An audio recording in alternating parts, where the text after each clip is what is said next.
A paz do Senhor Jesus Cristo. Glória a Deus pela sua vida. Que nesses momentos que estamos ouvindo a palavra de Deus, a graça, a unção de Deus possa nos aperfeiçoar mais ainda. Queria trazer uma breve palavra chamada o Evangelho completo. Mateus capítulo 4, versículo 7. Disse-lhe Jesus: também está escrito: não tentarás o Senhor teu Deus. Queridos, como é importante nós conhecermos a Escritura, manusear bem e termos razão da nossa fé, de forma clara, transparente, pacífica, moderada. É muito maravilhoso nós podermos ser muitas vezes contraditados. Quando a tua fé ela é atacada ou a tua doutrina ela é questionada, isso te dá mais força ainda para avançar. Por isso nunca fique bravo com quem pensa diferente e não fique inimigo de quem tem uma teologia diferente de você, mas tenha firmeza doutrinária para crer com clareza, porque você conhece não apenas a palavra, mas de andar com Deus. A Bíblia diz: vocês erram por não conhecer a Escritura, nem o poder de Deus. Tão importante quanto nós conhecemos a letra é termos a comunhão com o Espírito para interpretar corretamente as Escrituras. Tão importante como o está escrito é o também está escrito. Muitas vezes, alguns irmãos acabam tentando contraditar um versículo citando outro, que aparentemente estão antagônicos, mas não. Amados, quando você encontrar na Bíblia alguma discrepância, alguma aparente contradição, atribua isto à sua interpretação, porque a Bíblia não se contradiz, ela é perfeita, é a palavra de Deus. Portanto, a palavra de Deus só pode ser interpretada no Espírito. Somente o Espírito vai dar a interpretação correta. Quando alguém diz está escrito, isso tem que estar em concordância com toda a palavra de Gênesis e Apocalipse. É muito importante nós compreendermos não apenas a letra, mas o espírito da letra, porque a palavra de Deus, ela é uma. Ela é o Senhor Jesus Cristo. Então, quando alguém diz está escrito, nós temos que ver o contexto, o texto completo e a harmonia dos evangelhos para que nós possamos criar uma teologia, o evangelho completo. É importante nós termos um evangelho completo de acordo com a palavra e com o coração de Deus, porque Jesus Cristo é o mesmo hoje, ontem e eternamente. Quando os discípulos foram presos, eles apanharam, sofreram, e eles saíram da prisão. Olha só o que o Senhor disse para eles, Atos 5:20. Ide, apresentai-vos no templo e dizei ao povo todas as palavras desta vida. Atos 5:20. Ou seja, pregue a mensagem completa.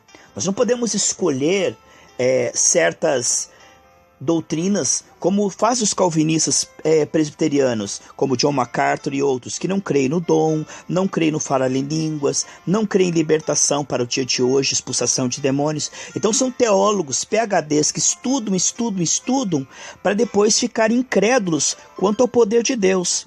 Eles, pela sua tradição, eles acabam anulando o poder de Deus, dando apenas letra morta àquela doutrina que não produz o poder pentecostal. Sabe, queridos?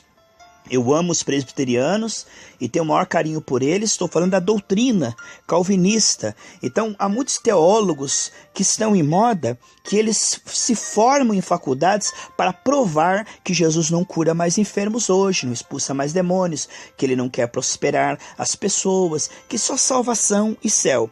Então, o que vemos eles tinham que pregar todo o conselho. Nós não podemos fazer assim como fazem alguns irmãos calvinistas, que dizem: olha, 1 Coríntios 13, isso é canônico, mas 1 Coríntios 12 e 14 já está ultrapassado. E quando fechou o cano das Escrituras, Deus não cura mais, Deus não revela mais, não tem mais dom, isso é tudo meninice. Então eles dizem crer na Escritura, se apoiam nas Escrituras, mas anulam a própria Escritura nos textos que falam do poder, que falam da virtude, que falam do fruto, da frutificação, de resultado na vida das pessoas. Quando a gente fala de um evangelho que traz resultado na santificação, resultado na saúde, nas finanças, aí já é ir longe demais. Você deve crer em Cristo, mas não espera nada disso dele não. Só aquela fé, água com açúcar.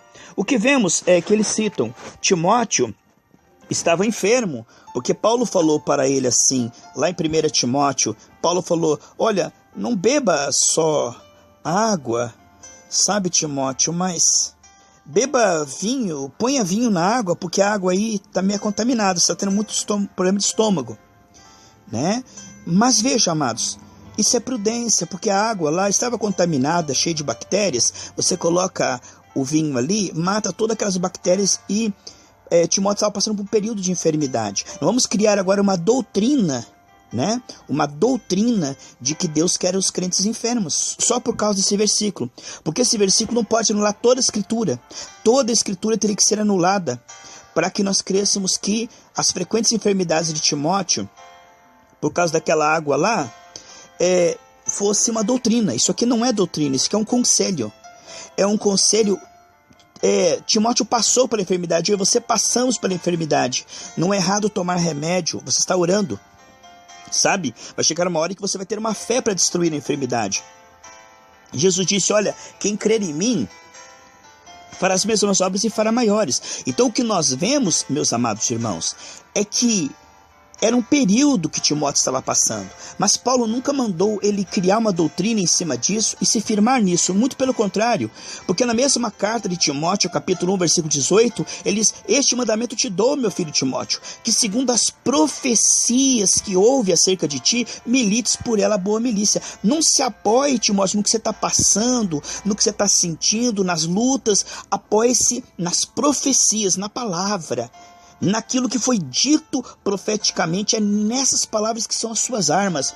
Agarre-se à palavra profética, creia que você é o que Cristo está dizendo que você é, e mesmo passando por enfermidade, milite baseado não nessa enfermidade, mas milite baseado na palavra. A palavra é que é o teu chão. Você vai depender de toda a palavra que sai da boca de Deus, não do que você está passando. Se você passa dificuldade financeira, creia na prosperidade e passe aquilo ali adorando a Deus com pão e água. Se você passa por uma enfermidade, creia na cura divina. A palavra de Deus diz em Marcos 1, 40, 41 e vale para todos, eu quero que você seja curado. Então, muitas pessoas acabam usando isso como álibi para dizer que Deus não quer curar e que isso é ir longe demais. Que Deus quer curar alguns, mas isso é um mistério, né? E aí, quando está enfermo, é um mistério. Em 2 Coríntios capítulo 12, eles usam aquele texto dizendo que Paulo tinha um espinho na carne e que orou 3 vezes e não saiu. Então isso prova que às vezes não adianta você querer prosperar, ser saudável, porque às vezes não é a vontade de Deus. Irmãos, isso baseia-se numa grande ignorância teológica. Porque aqui no versículo, aonde ele diz que havia um espinho na carne, você pode ver no versículo 7, carne, a palavra usada no original ali, grego, é sarx, S-A-R-X, é quando está falando da carne no sentido de alma, não está falando de soma. Soma é uma palavra usada para usar corpo, doença física. Ele não estava passando por uma doença física, tanto que ele falou que era um diabo que estava esbofeteando ele para que ele não soberbecesse. E essa pessoa que fala, eu estou tendo espinho na carne igual Paulo, cadê tuas revelações do terceiro céu? Paulo estava passando por isso, porque ele estava tendo revelação do terceiro céu. A pessoa não tem revelação e fica falando que está tendo espinho na carne, e tudo quanto é enfermidade agora é espinho na carne. Paulo não cita enfermidade em nenhum desses textos.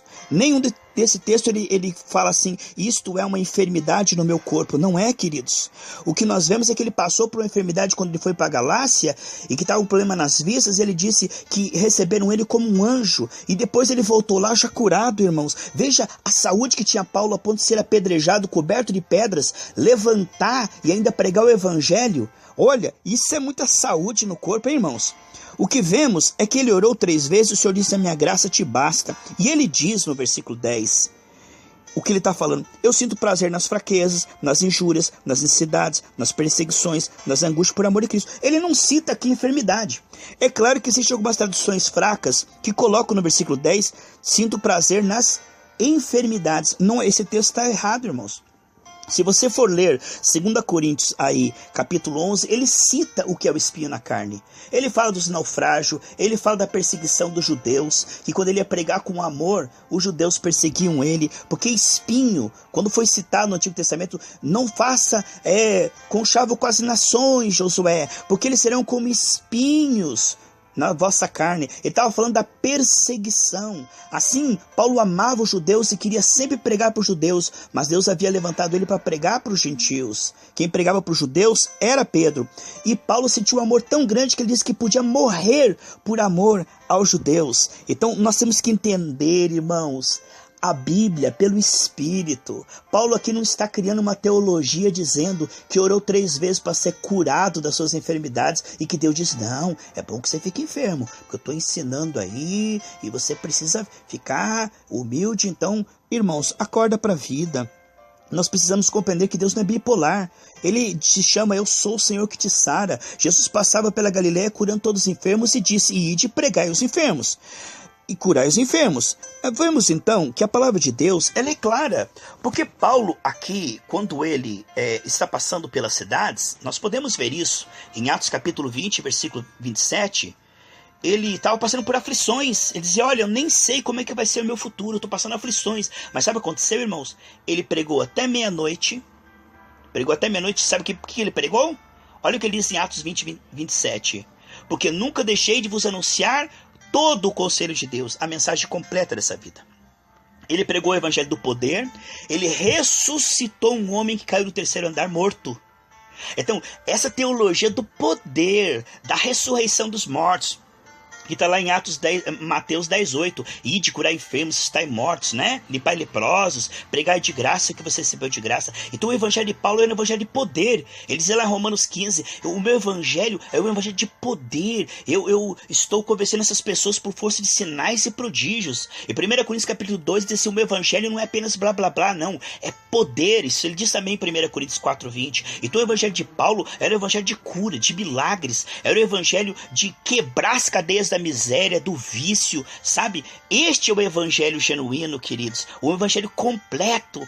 Precisamos ter um evangelho que tem vida, não um evangelho engessado, tradicional, morno, que manda o cristão ir lá para o psicólogo, psiquiatra para tomar tarja preta, ao invés de orar e impor as mãos e expulsar toda a enfermidade. E é claro que o psiquiatra é bênção, o médico é bênção, o remédio é bênção, mas nós temos que crer na cura divina para todos.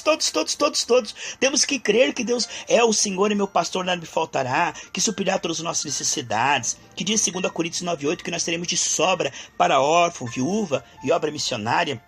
É claro que o cristão pode passar por fases, mas enquanto ele está passando por uma fase de dificuldade financeira, ele crê na cura divina e na prosperidade. Ele está passando por uma dificuldade na saúde e na família, ele crê que Deus guiará ele triunfo sempre. Então é muito importante uma fé nítida, clara, não uma fé nebulosa. Irmãos, Timóteo esteve enfermo, então, na verdade, não se sabe. Olha, Paulo orou 3 vezes, se ele, o apóstolo Paulo, Deus não ouviu, você que está enfermo aí, não espera nada não, viu? Você que está passando dificuldade, Paulo também passou. Olha, os irmãos lá na Coreia estão passando dificuldade, então, vocês aqui do Ocidente, aqui, tu tem que começar a passar dificuldade para imitar eles, porque isso que é evangelho.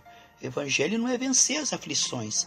Evangelho é suportar as aflições e dizer, olha que benção, eu sou um mártir.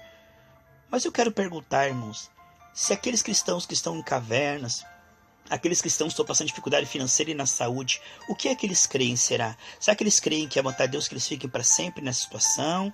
Ou eles creem que Deus quer curá-los, libertá-los, prosperá-los? Qual é a fé que Jesus coloca em nosso coração?